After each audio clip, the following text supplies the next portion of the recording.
Puluhan jurnalis dilatih tangguh bencana. Puluhan jurnalis dari berbagai media ikut serta dalam kegiatan pelatihan jurnalis tangguh bencana Survival on Disaster for Journalists dengan tema hadirkan jurnalis tangguh minimalisir bencana.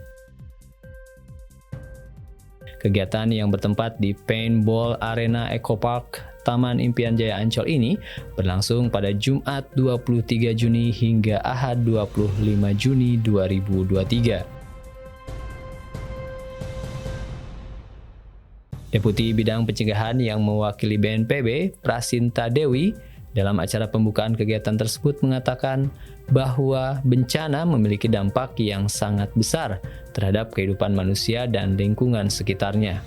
Dalam situasi ini, peran jurnalis menjadi semakin penting untuk memberikan informasi yang akurat, tepat waktu, dan berimbang kepada masyarakat. Dengan semakin meningkatnya frekuensi kejadian bencana, pengetahuan dan keahlian dalam menghadapi bencana harus dimiliki para jurnalis sebagai upaya dalam perlindungan diri, bahkan menolong masyarakat maupun sesama rekan seprofesi.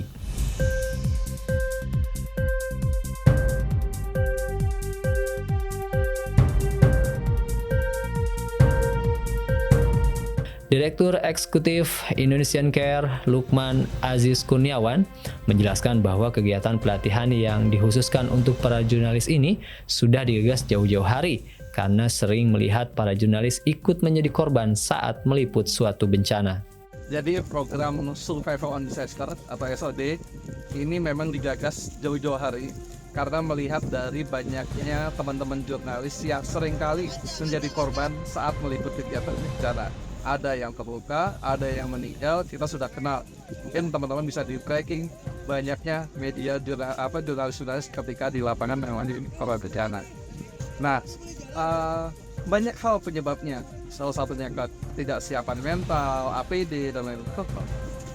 Karena keterbatasan informasi yang juga diterima teman-teman, muncullah gagasan bagaimana melatih teman-teman Mensha itu memiliki kemampuan survival, kemampuan bertahan diri dari potensi emergensi, potensi kebencanaan yang terjadi, sehingga teman-teman ketika turun ke lapangan lebih memiliki kesiapan, lebih well prepared terhadap apa yang harus dilakukan ketika berada di lapangan, sehingga teman-teman akan efektif mendapatkan hasil liputan yang baik, tapi juga tidak membahayakan diri, lebih semi.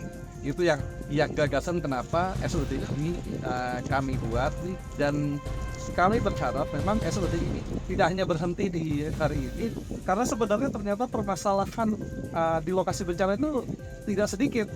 Ini baru sebagian pengetahuan yang kita coba hadirkan dalam latih kepada teman-teman. Masih banyak fenomena-fenomena yang akan dihadapi di lapangan oleh teman-teman nanti. Karenanya saya bikin akan ada SOD 1, ini SOD 1, SOD mula, ada SOD tingkat madya atau SOD 2. Jadi saya berharap teman-teman yang sudah mengikuti ini, ketika mengikuti yang tahap kedua akan jauh lebih tangguh.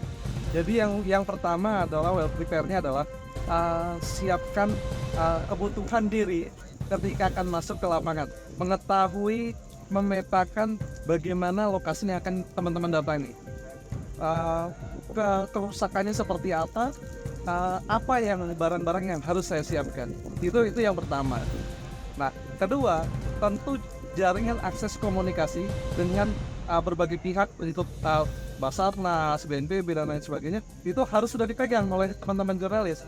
Kalau tidak pegang data itu, sampai di lokasi bingung mau menghubungi siapa. Itu yang terpenting. Nah, yang ketiga tentunya adalah kemampuan diri, sekali lagi. Kemampuan diri dalam mempertahankan hidupnya. Beberapa kali peristiwa kejadian ada tenggelamnya pesawat, jatuhnya pesawat, kapal tenggelam, teman-teman harus berjibaku dengan medan yang tidak ringan. Jadi itulah kondisi yang semuanya teman-teman akan hadapi. Akhirnya dampaknya teman-teman sendiri yang akan menjadi korban ketika teman-teman tidak membawa, tidak lebih prepared terhadap diri sendiri. Ketua Umum Skuad Penanggulangan Bencana Indonesia, PBI, Subur Rojinawi mengungkapkan bahwa pelatihan selama 3 hari tersebut bertujuan menjadikan wartawan tangguh dan siap apapun yang terjadi saat terjun meliput suatu bencana. Survive on disaster ini, yaitu kita memberi pembekalan pada teman-teman jurnalis agar setiap terjun ke daerah bencana itu tangguh. Dalam arti kata, siap apapun yang terjadi. Nah, makanya itu pembekalan yang kita berikan. Pertama, ya jika ingin terjun ke suatu daerah bencana, itu apa yang lu siapkan? Itu yang pertama. Jadi kita sesuai pengalaman ya, apa aja yang persiapkan agar masuk ke daerah bencana itu selamat. Itu yang pertama. Yang kedua, jika sudah masuk ke suatu daerah bencana, apa yang harus dilakukan? Itu terus beralurannya. Misalnya kita harus mengetahui medannya, supaya kita juga ada bahaya itu kita tahu. Ya, terus kita juga memberikan pembekalan jika sudah 3 hari absen bahan makanan atau apa. Nah, itu kita ajarkan bagaimana kita survive di daerah bencana. Ya, apalagi kita juga ajarkan bagaimana survive di laut. Itu. Jadi kita juga mengajarkan bagaimana sih mencari bahan makanan ya, dari daun-daunan, reptil yang ada, itu yang kita bekalkan. Nah, terus juga ini bagaimana memberikan edukasi atau memberikan suatu foto yang bagus gitu kan, dengan background yang ada. Terus kita juga di Basarnas sendiri ya memberikan informasi jika ingin jalan ke suatu daerah bencana atau ke wilayah yang sudah bencana, itu harus mengikuti protap atau aturan yang kita berikan ya. Jadi kita sudah mapping areanya, nah, terus kita udah arahkan. Nah, kita tetap bersatu melindungi.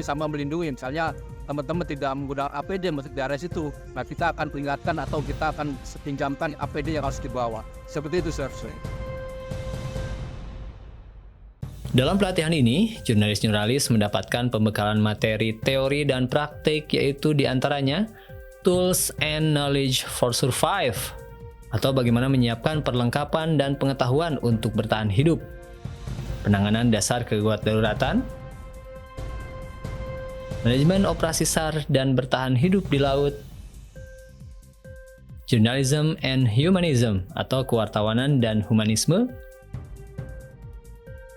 rencana kesiapsiagaan keluarga, bagaimana cara bertahan hidup di gunung, hutan, dan pulau.